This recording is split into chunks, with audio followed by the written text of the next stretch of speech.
Gente, só um minuto, porque acho que sumiu, né, eu não tô aparecendo para vocês, porque eu tô tentando apresentar aqui.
Gente, eu não tô conseguindo apresentar, mas a Giovana vai colocar aqui para mim.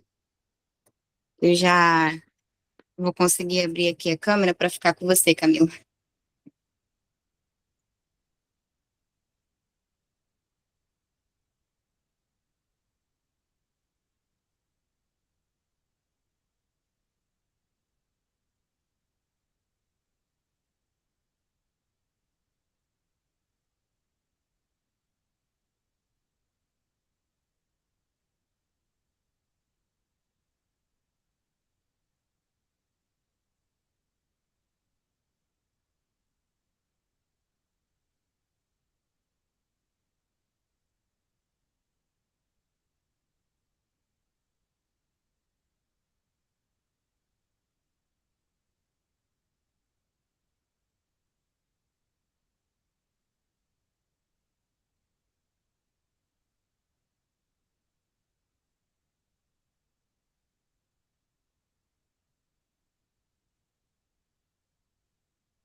Tá aparecendo para vocês? Acho que agora apareceu. Tá sim.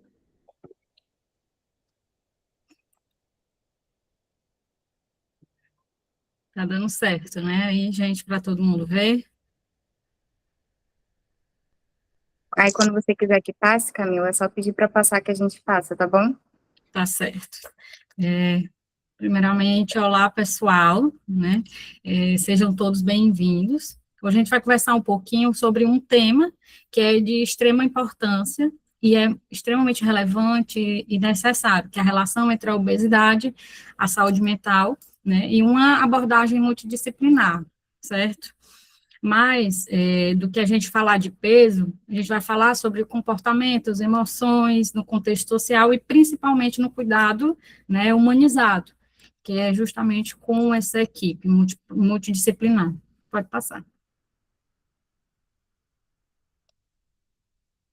Eu vou me apresentar um pouco, né? Para quem não me conhece, eu me chamo Camila Montenegro, eu sou psicóloga clínica, atuo com base na TCC, na terapia cognitivo-comportamental, né? Atendo adolescentes, adultos, tudo relacionado à ansiedade, à autoestima, também questões de relacionamentos interpessoais, relacionamentos amorosos, dependência emocional, certo?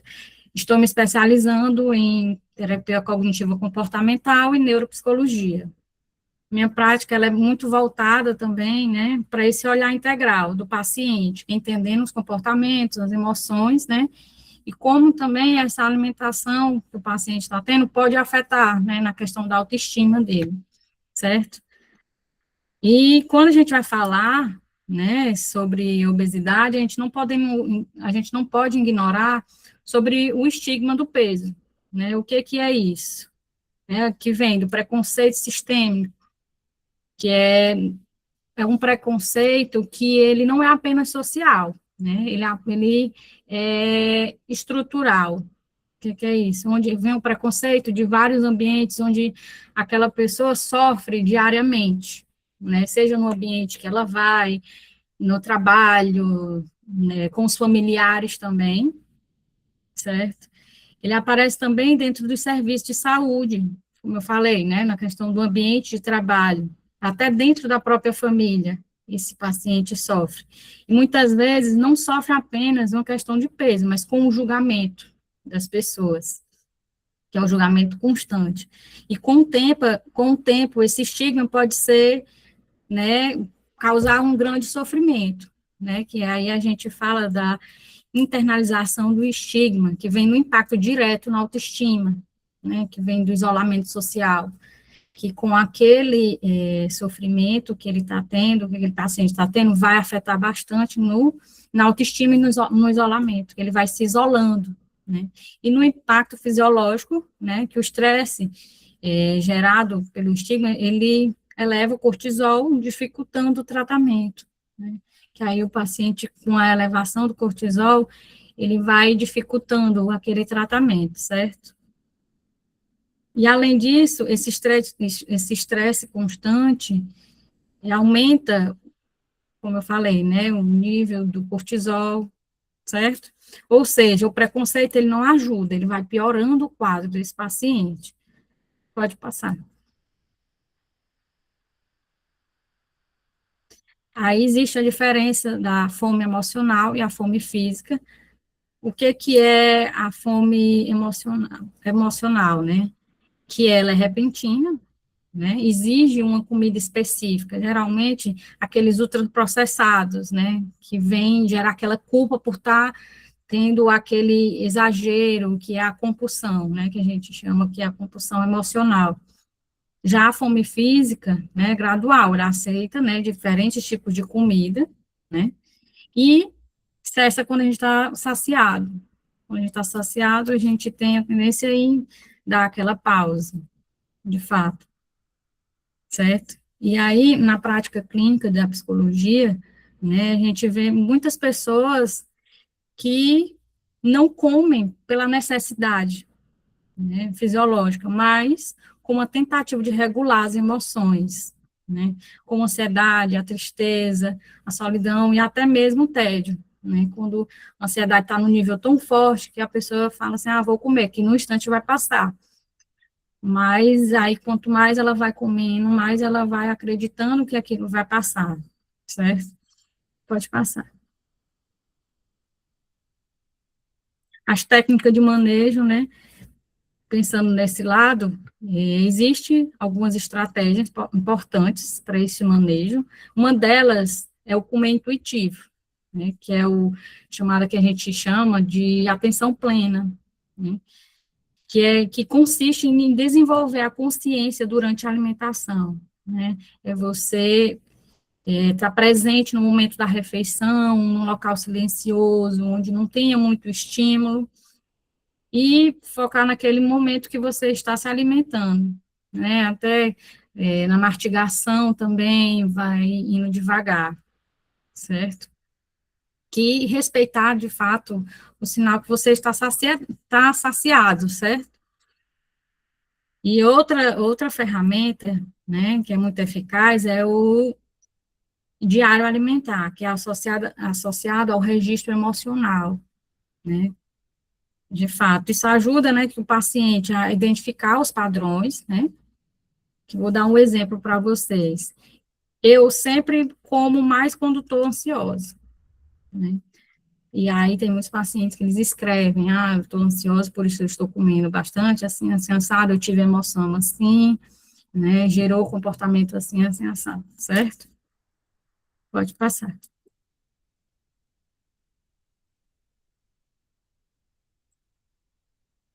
E transtorno alimentar, né, transtorno da compulsão alimentar, né, para quem conhece bastante, quando esse padrão ele vai se intensificando, como eu falei, né, anteriormente nos primeiros slides, a gente pode estar distante do transtorno de compulsão alimentar, certo?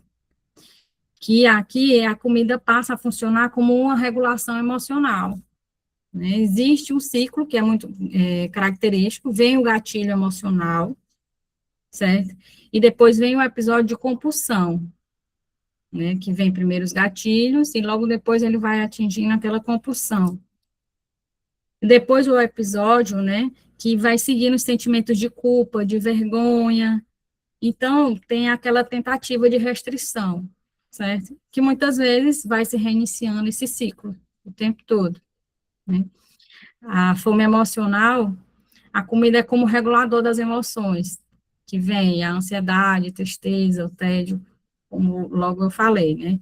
Que também esse ciclo da compulsão, como eu falei também, que vem o gatilho, o episódio, aí vem a culpa, a vergonha, a restrição e a comorbidade, né? Que é justamente a relação com a depressão, os transtornos de imagem, né? Que isso vai causando também a questão das distorções, né? Pode passar.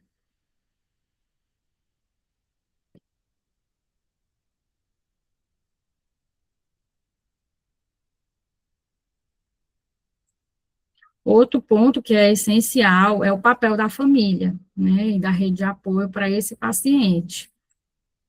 Muitas vezes o ambiente em que a pessoa ela está inserida, né, favorece comportamentos não saudáveis, né, o que a gente chama de ambiente obesa,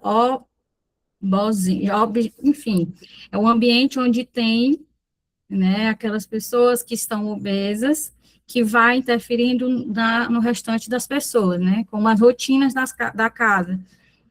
Por exemplo, tem um paciente que ele gosta muito de comer muitos salgadinhos, né, e aí aquela família vai atiçando, de acordo com o que está comendo, o paciente ele vai sentir a necessidade também de comer, né, por isso que interfere todo esse ambiente. Comentários de cuidado, entre aspas, né? O impacto emocional de críticas disfarçadas. Tem um que fala assim, mas você está muito gordinho, você está muito obesinho, que tem essas críticas que a gente sabe que muitas vezes, né, vêm disfarçadas de alguns comentários ofensivos, certo? O suporte e a vigilância, né, que é a importância de incentivar em vez de policiar, né? O que a gente pode fazer para incentivar aquele paciente em adquirir frutas, né? E alimentos não tão calóricos, né? Por exemplo, vamos trocar uma bomba por sei lá, uma banana, né? Essa alimentação mais saudável, né? De fato. E a mudança coletiva, né, que o sucesso do tratamento está associado ao envolvimento da rede de apoio. A gente trazer essa rede de apoio para conversar com eles, explicar de fato como é que eles podem ajudar esse paciente, né, trazendo com que faça essa comunicação, né, justamente para a gente trabalhar todos juntos, rede de apoio e os profissionais, certo? O apoio, ele envolve acolhimento, né, justamente esse acolhimento, esse incentivo e a compreensão, né. Já a vigilância, ela vai gerando muita pressão, né, e a culpa e o afastamento, certo? Por isso que é importante estar todo mundo junto para a melhoria desse paciente, certo? Pode passar. Aí a abordagem multidisciplinar, né, que são profissionais onde vamos trabalhar todo mundo junto para esse paciente. A psicologia, ela vai fazer a reestruturação de hábitos e o manejo emocional, né?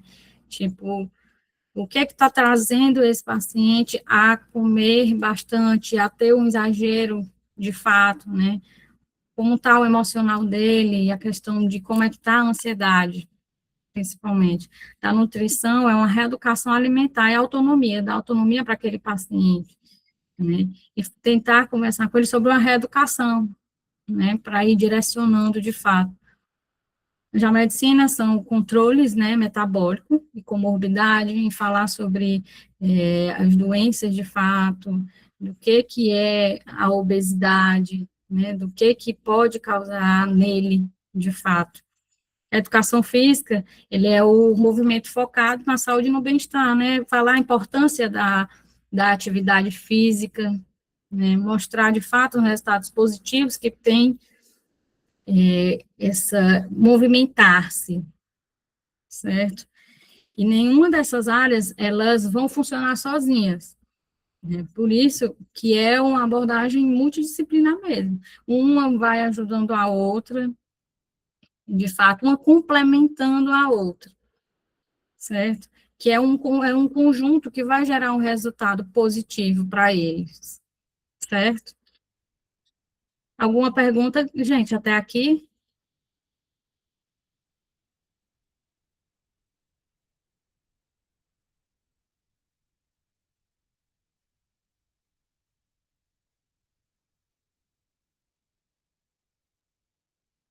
Pode passar.